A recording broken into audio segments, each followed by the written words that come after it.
ला तकनतु मिन रहमतिल्लाह, अल्लाह जी रहमत का मायूस न थी। मुझा बंदा गुनाहगार छा थियो, मस्जिद जो दरवाजो तो खुलियल आहे न। ए मुझा बंदा छा थियो, मस्जिद जे दरवाजे ते भी नथो अचे। जुमे जो ॾींहुं त अचे थो न, जुमे जे ॾींहुं अची अची बख़्शिश कराए, मां बख़्शण वारो आहियां। छा अञा बि वधीक गुनाहगार आहियां? भला मां तोखे रमज़ान जहिड़ो महीनो अता कयो थमे, 11 महीना न अच, 12 महीने मोटी अच, तॾहिं बख़्शिश कंदो मैं। अच्छा इहो बि तो बख़्शिश नथो कराए सघे?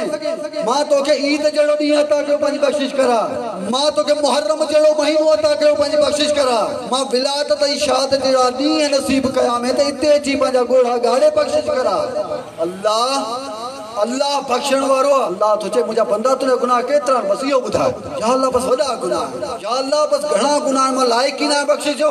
अल्लाह आवाज़ ॾेई चवंदो तूं पाण खे न ॾिस, तूं पंहिंजे गुनाहनि खे न ॾिस, तूं मुंहिंजी रहमत ते नज़र रख त मुंहिंजी रहमत केतिरी आहे। जेकॾहिं तूं पंहिंजे गुनाहनि खे महदूद करे थो पर मुंहिंजी रहमत खे महदूद करे मुशरिक न बणिज।